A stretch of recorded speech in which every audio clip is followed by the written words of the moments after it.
जय गुरु जी की संगत को कोटि कोटि प्रणाम। एंड थैंक यू गुरु जी कि आज आपने ये दिन दिया कि मैं अपना सत्संग शेयर कर सकूं। तो आज मैं सबसे पहले बताती हूँ कि हम लोग गुरु जी से कैसे जुड़े। 2013 की बात है। 2013 में छोटी दिवाली थी। मेरे अंकल के एक दोस्त थे जो उन्हें हमेशा बोलते रहते थे कि हम जो भी करते हैं, मूर्ति पूजा या भगवान को मानना, मंदिर जाना, ये सब चीजें गलत है, हमें नहीं करनी चाहिए। और वो उनको 2-3 साल से यही बातें बताते थे, आप ये सब चीजें मत करो। और जो भी दुनिया में भगवान है वो बस जीसस है। तो वो क्रिश्चियनिटी पे ज्यादा जोर डालते थे। और मेरे अंकल भी, क्योंकि वो बचपन से अकेले थे, जब वो 8 साल के थे तो उनकी मम्मी पापा की डेथ हो गई थी और उनके साथ में कोई भी नहीं था। तो वो भी थोड़ा जैसे भटकते थे इधर उधर। तो 2013 में वो मुझे घर में बोलते थे हम ये सब चीजें छोड़ देंगे, ये गलत है। पर फिर भी मैं उनको हमेशा कोशिश करती थी कन्विंस करने की कि नहीं, ऐसा नहीं होता है। मतलब जहाँ से हमारी रूट्स जुड़ी हुई है, हमें शुरू से वही चीजें करनी चाहिए। तो 2013 में छोटी दिवाली थी और मेरे अंकल हम लोग को किसी दोस्त के यहाँ लेके गए और वहां जाकर बोलते हैं कि आज ये लास्ट दिवाली है, इसके बाद अब हम लोग कोई दिवाली सेलिब्रेट नहीं करेंगे, हमारे घर में कोई फंक्शन नहीं होगा, कुछ नहीं होगा। संगत जी, जब ऐसा होता है, मतलब जहाँ से आप बचपन से पाठ पूजा करते आए हैं और एकदम वो भी दिन त्योहार वाले दिन आपको ये सब सुनना पड़े तो कैसा लगता है। उस दिन पूरी तरह से मैं टूट गई थी और मुझे ये लगता था कि शायद मैंने कोई गलती कर दी या क्या हो गया। फिर हम लोग वहाँ से घर आए। मैंने अंकल को बहुत समझाने की कोशिश की पर अंकल नहीं सुनते थे। उन्होंने एक दिन मैं स्कूल गई और उन्होंने पीछे से पूरा मंदिर लेकर जल प्रवाह कर दिया। हमारे घर में मंदिर था, गुरु नानक जी की फोटो थी, गणेश जी की, हर चीज मेरे अंकल ने जल प्रवाह कर दी। और उन्होंने बोला हम आज के बाद कुछ नहीं मानेंगे ये सब चीजें। ना चाहते हुए भी वो हमें 2 साल तक चर्च लेके जाते थे, वहाँ बिठाते थे। हमें कुछ समझ में भी नहीं आता था। ऐसा नहीं है कि मुझे किसी भी रिलीजन के लिए कुछ हार्ड फीलिंग है, सबके लिए इक्वल फीलिंग है। And I don't do disrespect for anything. But एक होता है कि आप शुरू से मंदिर जाना, गुरुद्वारे जाना, आप शुरू से करते आए हो, वही सब चीजें सीखी है आपने, और एकदम से आपको कुछ और कहने को बोल दें, वो सब चीजें नहीं होती थी। तो मैं बहुत रोती थी और हमेशा एक ही भगवान से प्रार्थना करती थी कि पता नहीं मैंने क्या ऐसा गलत कर दिया जो ऐसा हो गया। बहुत बहुत कोशिश की हम लोगों ने, मेरी मम्मी ने भी बहुत समझाया अंकल को, ऐसा नहीं होता, आप एकदम से कुछ भी कर दो तो। पर मेरे अंकल नहीं सुनते थे। फिर 2014 में छोटी दिवाली आई। दिवाली वाले दिन आप यकीन माने संगत जी, मेरे घर में एक छोटा सा भी लक्ष्मी जी का कोई भी स्वरूप भी नहीं था कि मैं घर में दिवाली पूजा कर सकूं। हमारे घर के पास ही दुकान है, मैं वहां गई, वहां से एक छोटा सा स्वरूप लेके आई और हमने दिवाली पूजा की। लोगों को हमने नहीं बताया क्योंकि आप हर किसी को नहीं बता सकते हो कि आपके घर में क्या चल रहा है। हम लोग दिवाली भी बना रहे, लोगों को दे रहे हैं, सब कुछ कर रहे हैं, लेकिन घर में वो खुशियां नहीं थी। हर वक्त हम लोग रोते रहते थे। मेरे बच्चे भी ना चाहते हुए हर फ्राइडे को बाइबल क्लास जाते थे और जिस स्कूल में मैं पढ़ाती हूँ उसी स्कूल में वो क्लासेस अटेंड करने जाते थे। तो मेरे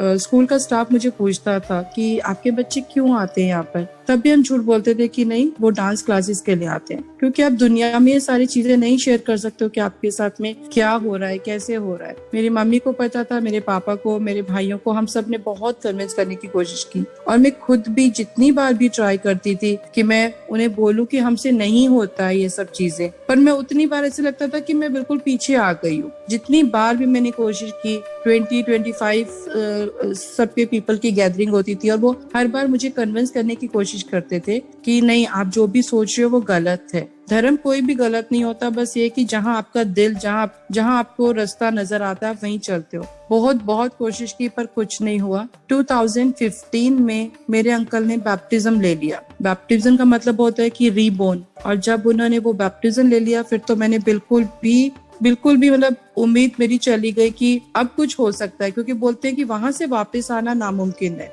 उस दिन से मैं बिल्कुल ही टूट गई और मुझे लगा कि अब सब कुछ खत्म हो चुका है, अब मैं कुछ नहीं कर सकती हूँ। उन लोगों ने मुझे भी कन्विंस किया कि आप भी बैप्टिज्म ले लो, बट मेरा दिल नहीं मानता था अंदर से। मैंने कोशिश भी की, मैं 2 साल चर्च जाती रही, मेरे बच्चे भी जाते रहे, हम वहाँ बैठते रहे, पर शायद वो कनेक्शन हमारा नहीं हो पाया। मैं सिर्फ वहाँ बैठ के रोती थी कि मुझे कुछ समझ में भी नहीं आ रहा, मैं क्या करूँ। ऐसा नहीं है कि हम कुछ गलत चीज कर रहे हैं, लेकिन फिर भी वो कनेक्शन नहीं जुड़ता था। हमने 2 साल बहुत बहुत कोशिश की, मैंने भी की, बच्चों ने भी की, बच्चों ने भी बुक्स पढ़ना चालू भी किया, सब कुछ किया, पर हम उस चीज से कनेक्ट नहीं हो पा रहे थे। मेरे अंकल करते थे, उनको अच्छा लगता था, पर हमारा नहीं हुआ। जब 2015 ने अंकल ने बैप्टिज्म ले लिया तो मुझे लगा कि अब यहाँ से कोई रास्ता नहीं है।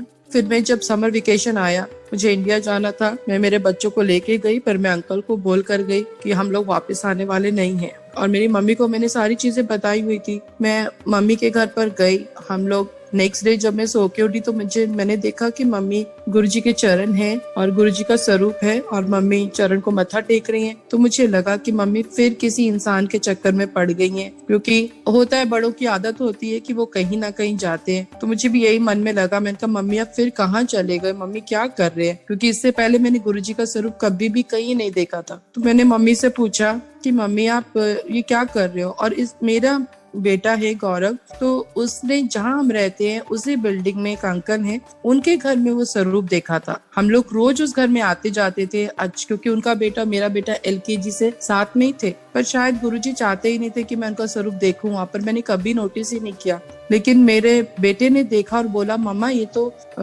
मेरा जो फ्रेंड है उनके घर में स्वरूप है। तो मुझे लगा, क्योंकि वो राजस्थान से है, तो मुझे लगा शायद वो राजस्थान के गुरु होंगे। तो मेरी मम्मी से पूछा मम्मी ये कौन है, तो मम्मी ने बोला कि बेटा ये इनका बड़े मंदिर है यहाँ पर छतरपुर में और इनकी बहुत महानता और ये पंजाब से बिलोंग करते हैं। तो मम्मी ने बोला कि बच्चे एक बार हम लोग चल के देखते हैं, मंडे को आप चलो हमारे साथ, अगर आपको नहीं अच्छा लगा तो आप मत जाना। तो मैंने मम्मी को बोला मम्मी जिस घर में एक जोत नहीं जलती, 2 साल हो गए हमने जोत नहीं जलाई, पाठ पूजा नहीं होती, पूरा मंदिर जल प्रवाह हो गया, आप कहाँ जाने की बात कर रहे हो और क्यों ऐसी बात कर रहे हो। मम्मी ने बहुत फोर्स किया, पापा ने भी बोला कि एक बार चलो, चल के देखो, आपको नहीं अच्छा लगेगा आप मत जाना। संगत जी आप यकीन मानिए, विकासपुरी से लेके छतरपुर तक का सफर 2-2.5 घंटे का था। मॉर्निंग टाइम में ट्रैफिक रहता है, लेकिन पता नहीं मेरे दिल में एक ही बार मम्मी क्यों लेके जा रही है, हम क्यों जा रहे हैं ऐसी जगह पर कि जहाँ हमारे घर में तो कुछ भी नहीं है, कुछ भी नहीं हम कर सकते, फिर हम क्यों जा रहे हैं। मैं पूरे रास्ते सिर्फ ऐसी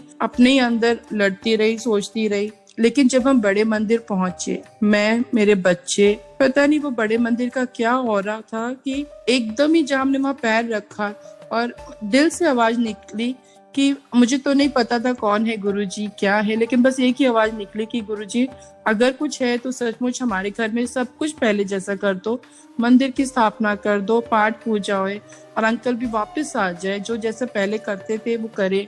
दिल से एकदम से अरदास निकली। और संगत जी जब बड़े मंदिर गए तो मेरा बेटा भी कहता मम्मी देखो यहाँ पे सेवादार कितने अच्छे हैं, सब हाथ जोड़ के खड़े हैं, कितनी अच्छी सेवा कर रहे हैं। इतनी धूप, जब हम जाते हैं समर वेकेशन में तो जून में तो बहुत गर्मी होती है वहां पर, इतनी धूप में भी सेवादार इतने प्यार से हाथ जोड़कर सेवा में लगे हुए।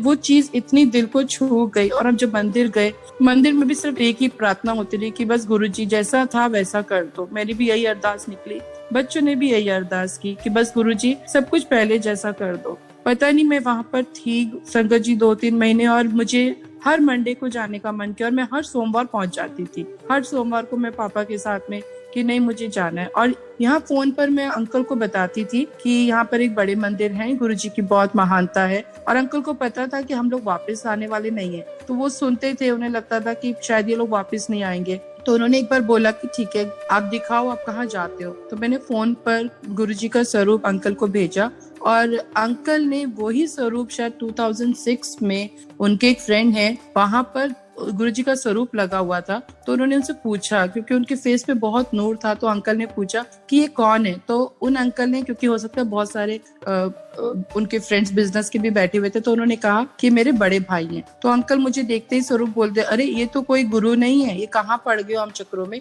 ये तो मेरे एक फ्रेंड है, उनके बड़े भाई है ये। तो मैंने उनको बोला नहीं यहाँ पे सब जाते हैं, उनकी बहुत महानता है। एनीवे हर बार मैं अंकल को फोन करती थी और उनसे पूछती थी कि हम जाते हैं, हम मंदिर लेकर आए, सब कुछ करें। तो अंकल फिर भी कोई जवाब नहीं आता था। लेकिन जब मैंने आने का टाइम हुआ, फिर मैंने उनसे एक बार पूछा कि मैं क्या मंदिर लेकर आऊं, गुरुजी का स्वरूप लेकर आऊं, आप घर में स्थापना करोगे? तो अंकल ने बोला कि हाँ लेकर आओ, मंदिर भी लेकर आओ और गुरुजी का स्वरूप भी लेकर आओ। तो गुरुजी थे जिन्होंने अंकल के ऊपर काम करना शुरू किया। और हमें भी गुरुजी ने, मतलब इससे पहले तो मैंने कहीं पर भी गुरुजी का स्वरूप नहीं देखा था। हर साल मैं इंडिया जाती थी पर मैंने किधर भी गुरुजी का स्वरूप नहीं देखा। लेकिन उसके बाद मैं जहाँ भी जाती हूँ, हर शॉप पे, हर मार्केट पे गुरुजी का स्वरूप है। हम लोगों ने फिर अंकल को पूछा, अंकल ने बोला ठीक है अब स्वरूप लेकर आओ। तो मैं आने से पहले भी गुरुजी को शुक्राना करके आई। और मुझे तो होता था कि जब समर वेकेशन आएगा, साल 2 साल में ही मेरा इंडिया चक्कर लगता था, तभी मैं इंडिया जा सकती। तो मैंने गुरुजी को बोला कि गुरुजी मैं तो शायद आ भी नहीं सकती साल 2 साल से पहले। तो आप यकीन माने संगत जी की 2 महीने बाद, चाहे मेरी मम्मी की तबीयत खराब हुई, गुरुजी ने उनके कष्ट कटवाने थे, लेकिन 2 महीने के बाद गुरुजी ने मुझे ये मौका दिया कि मैं मंदिर में जाके गुरुजी का शुक्राना कर सकूं। और जब मैं यहाँ पे वापस आई तो मैंने अंकल को, हमने मंदिर की भी स्थापना की और हमने गुरुजी का स्वरूप भी रखा। मैंने बताया अंकल को, फिर हमने फाइंड आउट किया कि सत्संग कहाँ होते हैं। और उसके बाद में जहाँ पहली बार एक सत्संग था तो मैंने अंकल को बोला कि आप चलोगे सत्संग के लिए? अंकल बोलते हैं नहीं मैं नहीं जाऊंगा, मुझे नहीं जाना है। मैं बोला ठीक है कोई बात नहीं। मैं भी फोर्स करना नहीं चाहती थी क्योंकि मैं खुद 2 साल बहुत रो चुकी थी और बाय फोर्स ये सब चीजें हासिल भी नहीं की जाती, ये हम लोग जानते थे। तो मैंने बोला कोई बात नहीं, जब बुलावा होगा भगवान का आप जरूर जाएंगे। बस मैंने छोड़ दिया और मैंने बोला कोई बात नहीं। लेकिन जैसे ही हम सत्संग के लिए तैयार हुए, निकलने लगे, तो अंकल ने बोला ओके ठीक है, मेरे लिए कुर्ता पजामा प्रेस कर दो, मैं सिर्फ जाकर देखूंगा कि सत्संग कैसे होते हैं, क्या होता है वहां पर। और यकीन मानिए संगत जी, वो दिन और आज का दिन हमसे ज्यादा शायद अंकल को गुरुजी ने जोड़ा और हर सत्संग में आते हैं। तो गुरुजी ने ना ही सिर्फ, मतलब मैं कहती हूँ कि 2 साल तो जो थे शायद बहुत अच्छा हुआ कि गुरुजी ने हमें वो दिन दिखाया, क्योंकि अगर वो दिन नहीं होते तो शायद आज ये भी दिन नहीं हमें नसीब होता। इससे पहले भी हम लोग मंदिर गुरुद्वारे जाते थे, बैठते थे, पर जुड़ते ही नहीं थे। मुझे तो लगता ही नहीं था कि शब्द सुनते भी कैसे हैं, जबकि बचपन से गुरुद्वारे जाते आए। लेकिन शायद कभी वो बैठकर शब्द सुनना, उनके मतलब समझना कभी भी नहीं आया। लेकिन गुरुजी से जुड़ने के बाद आज अगर हम पूरा दिन भी बैठ जाए तो भी हमें सिर्फ ये लगता है कि हम शब्द सुने, शब्द से हमें अपने आंसर मिलते हैं। और मेरे अंकल, हालांकि ये 2 साल से पहले भी वो कभी मंदिर गुरुद्वारे भी गए तो सिर्फ मत्था टेक के निकल गए। कभी कोई पूजा होती थी तो मैं उनको बोलती थी, वो कभी नहीं आते थे, चाहे गाड़ी में 1-1, 2-2 घंटा बैठ जाते थे, लेकिन कभी अंदर मत्था टेकने नहीं आते थे। वो बोलते थे ये सब फालतू के दिखावे हैं, कोई कुछ नहीं करता। लेकिन आज गुरुजी ने उनको इतने अच्छे से जोड़ा कि वो खुद शब्द भी गाते हैं, शब्द भी सुनते हैं, हर सत्संग में जाते हैं, बैठते हैं। इससे बड़ी ब्लेसिंग हमें क्या होगी। तो हम सोचते हैं कि बुरा वक्त क्यों आया, लेकिन अब एहसास होता है, गुरुजी बताते हैं कि अगर बुरा वक्त नहीं होगा तो अच्छा वक्त भी हमें नसीब नहीं होगा। अगर वो पल हमें नहीं मिलते तो आज ये पल भी नहीं मिलते। हम कभी जुड़ते ही नहीं, सिर्फ जा रहे हैं, आ रहे हैं, बस यही चलता रहता। लेकिन आज गुरुजी ने ये दिन दिखाया, इसके लिए गुरुजी का अलग अलग शुक्राना, और उन दिनों का भी शुक्राना। उससे पहले जहाँ हम रहते थे, जिस बिल्डिंग में हम रहते थे, जिस घर में हम जाते थे, वहां हमारी कभी नजर ही नहीं पड़ी कि हम गुरुजी का स्वरूप देख सके। शायद गुरुजी चाहते ही नहीं थे कि हम उन्हें देखें। तो ये गुरुजी की प्लानिंग होती है कि कब किसको कैसे संगत को बुलाना है। जबकि अंकल को तो उन्होंने 2006 में ही स्वरूप दिखा दिया था, तो शायद वो जर्नी वहीं से चालू हो गई थी। तो गुरुजी का अलग अलग शुक्राना। गुरुजी ने हमें इतने अच्छे पल दिया, हमें जोड़ा, हमें हर चीज से बचाया। थैंक यू गुरुजी, वरना पता नहीं आज हम कहाँ होते, कैसे, मतलब शायद ये परिवार भी ना होता अगर गुरुजी ने हमें नहीं जोड़ा होता। मैं तो सोच कर ही गई थी कि मैं वापस आने वाली नहीं हूँ, लेकिन गुरुजी ने ये परिवार भी बचाया, बच्चों को भी अच्छे उसमें लगाया, और हम लोग भी शब्द सुन सके, कीर्तन सुन सके। इतनी गुरुजी ने महिमा की हम पर। Thank you so much. जितना शुक्राना गुरुजी का करो उतना कम है। फिर ऐसे ही मैं लंगर प्रसाद की महिमा बताना चाहती हूँ कि जब हम लोग नए जुड़े तो हमें भी इतना पता नहीं था कि जो भी गुरुजी के लंगर में मिलता है वो जरूर खाना चाहिए। हम लोगों ने ऐसी एक जगह सत्संग पे गए, बहुत सुंदर दरबार सजा हुआ था, हम लोगों ने देखा, वहाँ बैठा, लंगर प्रसाद किया, और उसके बाद में दूध जलेबी का प्रसाद था जो कि हमें नहीं पता था कि पूरा प्रसाद लेना चाहिए। हम लोग लंगर करके, दर्शन करके निकल गए आज्ञा लेकर। तो पीछे से हमें एक आंटी ने आवाज दी कि आप कहाँ जा रहे हो। हमने बोला आंटी हम जा रहे हैं। तो उन्होंने बोला आपने पूरा प्रसाद नहीं लिया, दूध जलेबी का भी प्रसाद है। तो हमें लगा आंटी को नहीं पता कि हमने प्रसाद ले लिया है, शायद वो ऐसे ही बोल रहे हैं। तो आंटी ने बोला कहाँ से ले लिया? उस दिन शायद वो थोड़ा डिले हो गया था प्रसाद। तो उन्होंने बोला कि नहीं अभी तो प्रसाद आया है। पर फिर भी संगत जी हमने अनसुनी की, हमने उनकी बात को नहीं सुना क्योंकि हमें भी नॉलेज नहीं थी उस टाइम पर। तो हमने बोला नहीं नहीं आंटी, हमने ले लिया प्रसाद, और इतना कह के हम निकल आए। लेकिन आप यकीन मानिए संगत जी, वो दिन के बाद में हमें 4 या 5 महीने तक कोई सत्संग नहीं मिला। कहीं सत्संग जाने का उस टाइम पे कुछ ऐसे मैसेजेस आने लगे थे कि सत्संग के मैसेज नहीं आ रहे थे, शायद वो इंडिविजुअल जा रहे थे और हम लोग किसी को इतना जानते भी नहीं थे। तो हमें भी एक बेचैनी से होने लग गई कि पता नहीं क्या हो गया, क्यों हमें सत्संग नहीं मिल रहे, हमसे कौन सी गलती हो गई। और 4-5 महीने हम ये सब बातें यही सोचते रहे। फिर अचानक हमें अपने आप ही वो रिकॉल हुआ कि नहीं, हमसे गलती हुई, हमें आंटी ने प्रसाद के लिए बुलाया और हम मना करके आ गए थे। तो लंगर प्रसाद की भी बहुत बहुत बड़ी महिमा है। जैसे कि हम सबसे सुनते हैं कि जो भी लंगर प्रसाद मिले, जितना भी मिले, हमें वहीं बैठकर करना चाहिए और वही हमारी ब्लेसिंग है। और इससे मतलब हमसे अच्छी तरह कोई नहीं समझता। जब हमें 5 महीने कोई सत्संग नहीं मिला तो हमें ऐसा लग रहा था पता नहीं क्या हो गया, हमसे कौन सी गलती हो गई, हमने क्यों ऐसा कर दिया। बाद में हमें एहसास हुआ और उस दिन के बाद से हमने ये सीखा कि नहीं, जो लंगर प्रसाद मिला है, चाहे वो जैसा भी हो, कहते हैं कई बार नमक ज्यादा है या मीठा कम है या तीखा है, जो भी है, वो किसी ना किसी के लिए दवाई के आता है और हमारे लिए भी वो बहुत बड़ी ब्लेसिंग होती है। तो हमने तो यही सीखा संगत जी कि जितना लंगर प्रसाद मिले वहीं बैठकर जरूर खाना चाहिए। ऐसी में एक और सत्संग सुनाती हूँ संगत जी। हमने एक घर लिया था जब मेरी बेटी पैदा हुई थी 2003 में।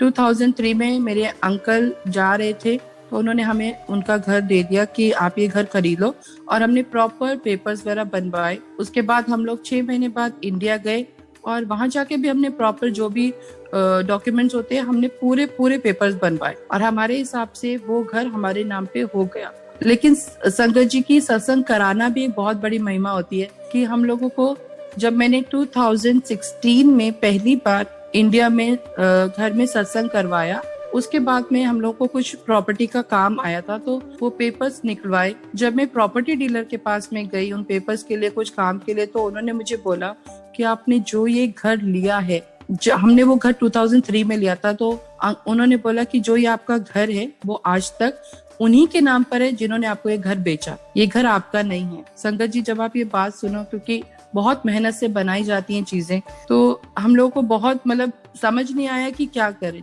लेकिन गुरुजी ने इतना हमें पॉजिटिव बना दिया था कि जो होगा अच्छे के लिए होगा। फिर हमने यही सोचा कि कोई बात नहीं, अगर हमारे नसीब में है तो गुरुजी दिलवा देंगे।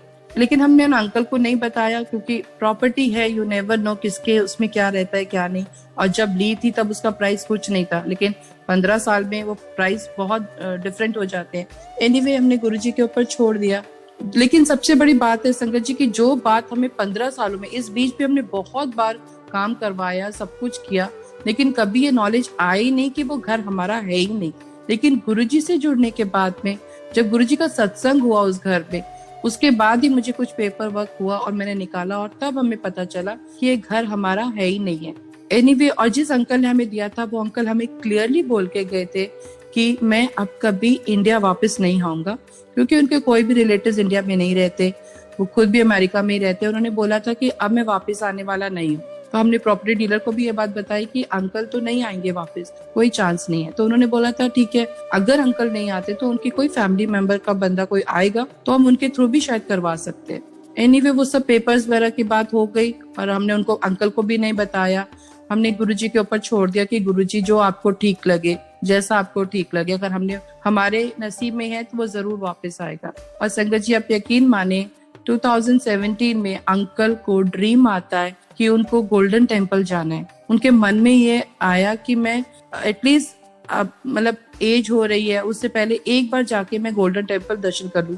जो अंकल 15 साल कभी भी नहीं आए इंडिया में, उन्होंने 15 साल बाद ये सोचा, उनको दर्शन हुए कि उनको गोल्डन टेम्पल आना है। तो उन्होंने बोला मेरी मासी जी को भी कि मुझे जाना है। तो मेरी मम्मी को उन्होंने फोन किया कि हम फरवरी में आ रहे हैं वापस दर्शन के लिए।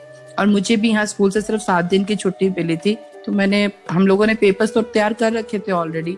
गुरुजी का नाम लिया और हम वहां पर गए। जब हमने अंकल को बताया कि अंकल ऐसे ऐसे ये बात हुई है, तब अंकल को भी लगा कि मैंने आकर बहुत बड़ी गलती की, मैं क्यों आया यहाँ पर।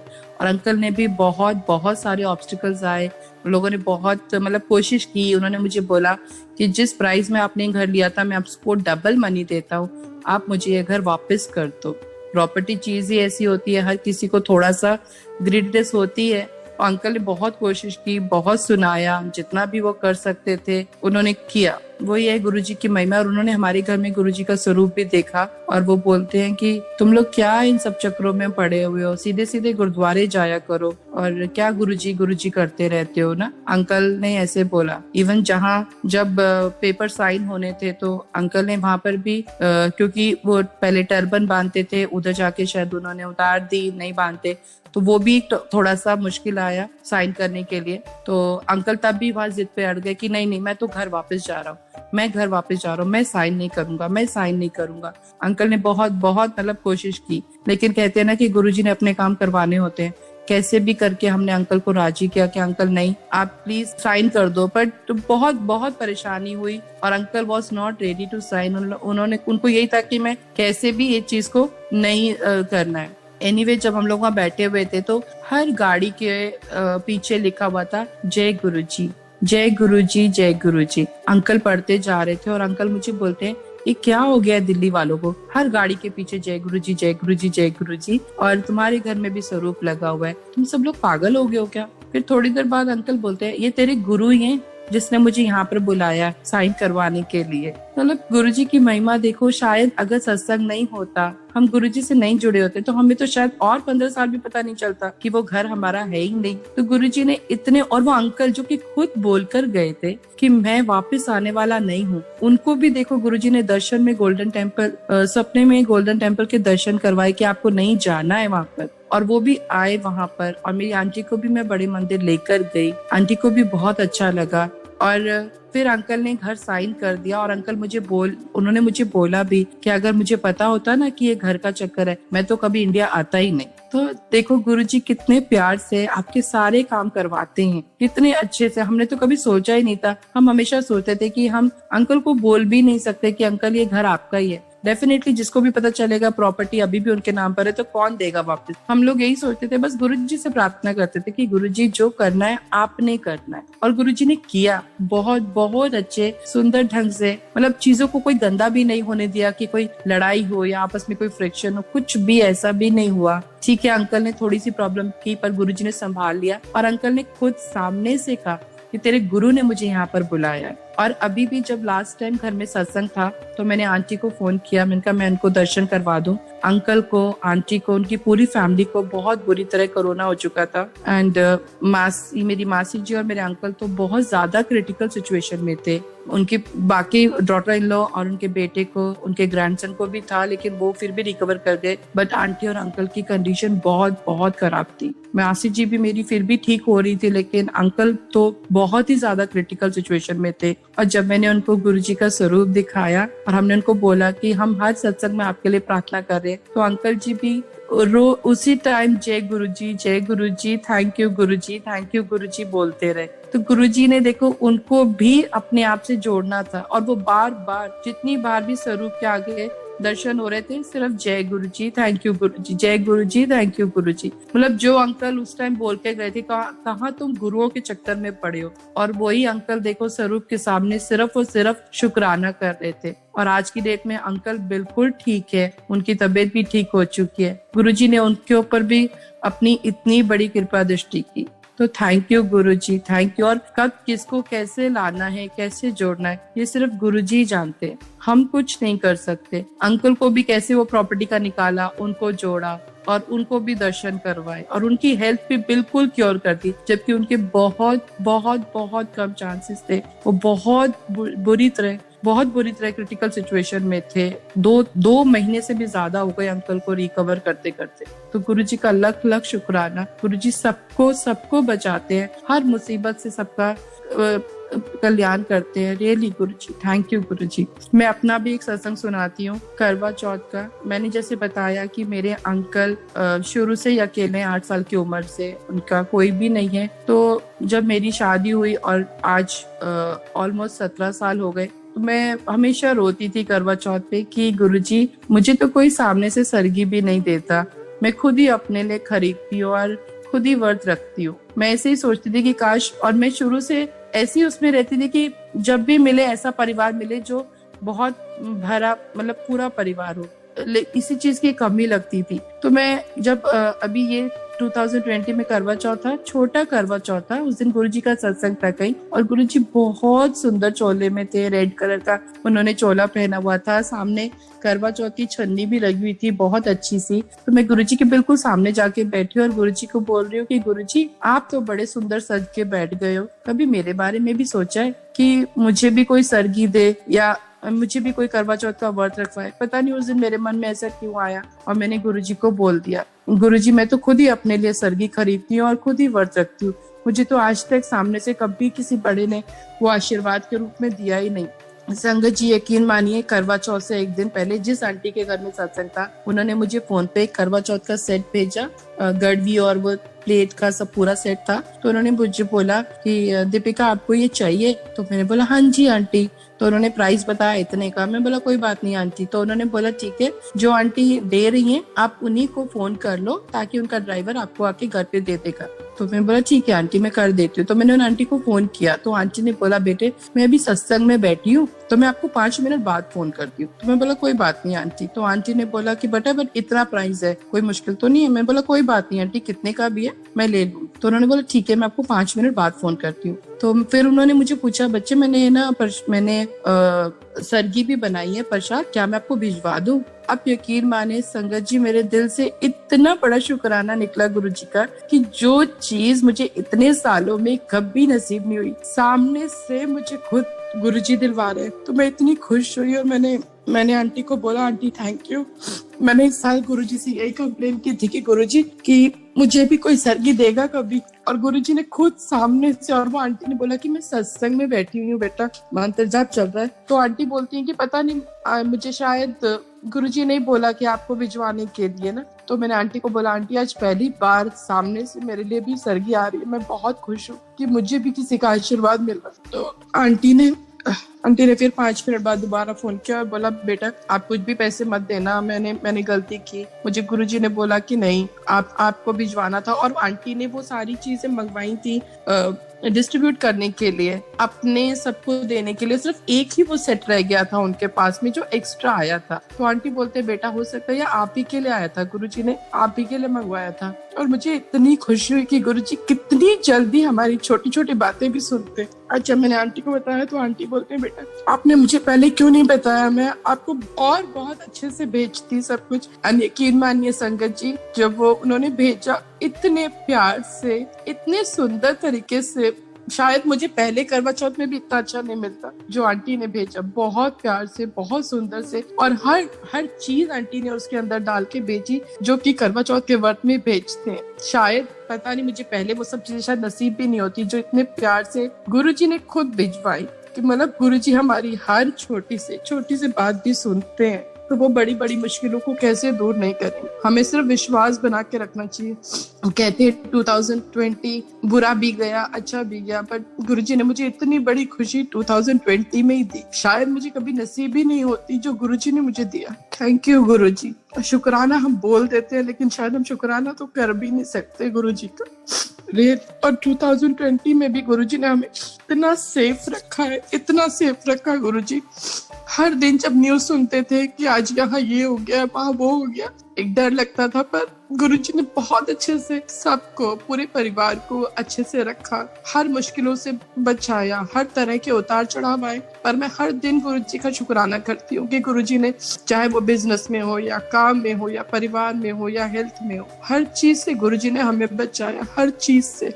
इवन जहाँ मैं स्कूल में जॉब करती हूँ हम लोग बहुत सारे टीचर्स थे, पर आज की डेट में सिर्फ 50% टीचर्स रह गए, पर वो भी गुरुजी की कृपा दृष्टि है कि गुरुजी ने हमें इन सब चीजों से बचा के रखा, हर तरह से, हर बीमारी से, उल्टा अच्छा ही रखा है, पूरे परिवार को जोड़ के रखा। तो गुरुजी का लाख लाख शुक्राना, जितना भी मैं शुक्राना करूँ कम है। और पहले मैं हमेशा रोती थी कि वो 2 साल क्यों मिले, मुझे लगता था मैं इतनी पाठ पूजा करती हूँ, सुबह 4 बजे उठ जाती थी, पाठ करना, पूजा करना, फिर गुरुजी ने मुझे वो 2 साल क्यों दिखाए। लेकिन आज मैं हर पल उन 2 सालों का शुक्राना करती हूँ कि अगर वो 2 साल नहीं मिलते तो शायद आज हमें ये जिंदगी भी नहीं मिलती। तो संगत जी गुरुजी का लाख लाख शुक्राना। अगर मुझसे सत्संग सुनाते समय कोई गलती हो गई हो तो माफ कर देना।